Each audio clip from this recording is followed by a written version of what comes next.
Hi అండి, welcome to our channel. It's me Naga. చాలా simple గా ఈజీగా భోగి కుండల ముగ్గులు ఎలా వేయాలో చూపిస్తాను.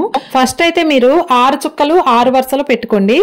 ఇలా పెట్టుకున్న తర్వాత ఇట్లా మూలకి ఈ 3 చుక్కలు కలిపి పైన ఒక గీత కింద ఒక గీత గీయండి. డాట్స్ కు చూసారు కదా, 4 వైపులు ఫస్ట్ అలా గీసుకోండి. నేనేంటంటే ఇక్కడ ఒక చేతితోటి మొబైల్ పట్టుకొని ఒక చేతితోటి గీస్తున్నాను, అందుకే స్ట్రైట్ గా రావట్లేదు లైన్స్. కొంచెం అడ్జస్ట్ అవ్వండి. మీకేంటంటే ఆ డిజైన్ చూపించడానికి నేను వేస్తున్నాను అనమాట. చాలా సింపుల్గా ఇలా ఆ 3 డాట్స్ కలపండి 4 వైపులు కూడా. నేను స్టార్టింగ్లో పెట్టిన ఫోటో నేను మామూలుగా వేసాను. ఇప్పుడు ఏంటంటే మీకు చూపించడానికి ఫోన్ పట్టుకొని వేసేసరికి లైన్స్ అన్నీ కూడా వంకర టింకరగా వస్తున్నాయి. అయితే ఇలా వేసుకున్న తర్వాత మీరు బయట సైడ్ నుంచి ఇంకొక లైన్ ఎక్స్ట్రా గీయండి. చూసారు కదా, అలా గీసిన తర్వాత ఇప్పుడు పాట్ అంటే కుండ తయారైపోయింది అనమాట. చూసారు కదా, ఇది ఎక్స్ట్రా గీయండి. ఇలా గీసిన తర్వాత పైన మామూలుగా నేను పాలు పొంగల్ చేసినట్లుగా కాకుండా ఫస్ట్ లడ్డూలు అయితే బాగా లుక్ వస్తుందని చెప్పేసి లడ్డూల టైప్ గీసాను. చూసారు కదా, ఇలా 4 కుండలకి కూడా ఇలా లడ్డూలు గీసేసుకోండి. ఇవి కనుక మనం ఎల్లోలో లడ్డూలు దిద్ది పాట్ మంచి కలర్స్తో దిద్దితే చాలా బాగుంటుందండి. ఇక్కడ చిన్న ఫ్లవర్ వేసుకోండి. ఇక్కడ మీరు కింద కలర్ పైన కలర్ వేసి ఫ్లవర్ వేరే డిఫరెంట్ కలర్ వేసుకోండి. చాలా లుక్ వస్తుంది ముగ్గు అయితే. చిన్న చిన్న వాకిళ్ళు ఉంటాయి కదా, వాళ్ళకి బాగా యూజ్ అవుతుంది ఈ ముగ్గు అనేది. సింపుల్గా ఉంటుంది, నీట్గా ఉంటుంది. నెక్స్ట్ ఇలా వేసిన తర్వాత మధ్యలో 4 డాట్స్ మిగులుతాయి కదా, అలా క్రాస్ చేసి ఇలా కుండ మూలకి క్రాస్ చేసుకుంటూ రాండి. ఇక్కడ కొంచెం మరీ గ్యాప్ ఎక్కువగా అనిపిస్తుంది కాబట్టి ఇక్కడ ఏం చేస్తారంటే మీరు ఒక కలరు 4 సైడు సేమ్ కలర్ వేసి దాని మీద ముగ్గుతో ఇలా డిజైన్ గీయండి. మధ్యలో ఇలా గీసారు కదా, ఇప్పుడు ఇదే ముగ్గుని మధ్యలో కుండ కింద పైన ట్రయాంగిల్లా గీసారు కదా, 4 వైపులు వేసుకొని 2 కలర్స్గా షేడ్ చేసుకోవచ్చు అనమాట.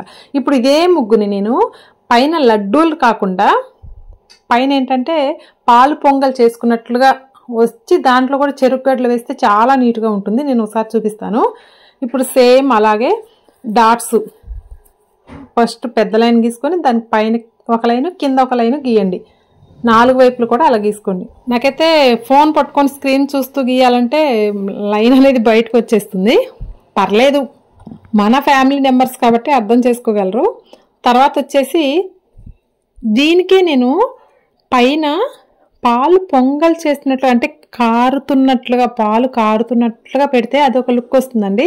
కొంతమంది ఏం చేస్తారంటే మామూలుగా క్లోజ్ చేస్తారనమాట. ఆ పాలు పొంగల్ చేసేది క్లోజ్ చేస్తారు. అలా కాకుండా మనం ఇలా పాలు పొంగిస్తే స్టవ్ మీద పక్కకి పొంగినట్లుగా కుంట మీద నుంచి పొంగినట్లుగా పెడితే చాలా లుక్ వస్తుంది అనమాట.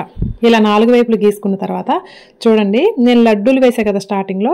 ఇప్పుడు లడ్డూలు కాకుండా అలా కిందకి జార్చినట్లుగా వేసి దాన్ని కనుక మనం బియ్యపిండితో కానీ ముగ్గుతో కానీ దాన్ని అస్సలు పాటు నిండు కలర్ వేసి పైన ఆ కుండ పొంగింది వైట్ వేస్తే అసలు ఇంటి ముందు ఎంత లుక్ వస్తుందండి. నాకైతే భోగి సంక్రాంతి కనుమలో భోగి రోజు ముగ్గులే చాలా ఇంట్రెస్ట్ అనమాట. చాలా బాగుంటాయి, ఇంటి ముందు చాలా అందంగా ఉంటాయి.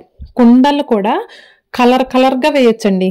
ఇంకా మధ్యలో కూడా సేమ్ వేసుకోవచ్చు. మీకు ఇంకా నచ్చితే ఫ్లవర్ టైప్ కూడా వేసుకోవచ్చు అనమాట. ఇంకా సేమ్ అక్కడ ఒక కలర్ అనేది నింపేసి దాంట్లో ఇలా రౌండ్గా చుట్టేసేయండి. చూసారు కదా, నాకు ఫోన్ పట్టుకొని ఉండేసరికి నీట్గా అయితే రాలేదు. మీరు నీట్గా వేసుకోండి. తర్వాత వచ్చేసి ఇంకొక టైప్ ఏంటంటే ఇలా లైన్స్ గీసుకొని ఆ లైన్స్ మధ్యలో ఏదైనా కలర్ డిఫరెంట్ కలర్స్ నింపేసి దాని మీద ముగ్గుతో లైన్స్ గీసి అలా డాట్స్ పెట్టుకుంటే ముగ్గు చాలా నీట్గా వస్తుంది. ఇదేంటంటే నేను ముందే పెన్సిల్తో వేసాను, తర్వాత మీకు చూపించాలని చెప్పేసి ఫోన్ పట్టుకొని వేస్తూ గీసాను అనమాట. ఇలా వేసుకోండి, చాలా సింపుల్ అండి, ఈజీగా ఉంటుంది. మీకు కనుక ఈ వీడియో నచ్చితే లైక్ చేయండి, ఎలా ఉందో కామెంట్ చేయండి. Thank you.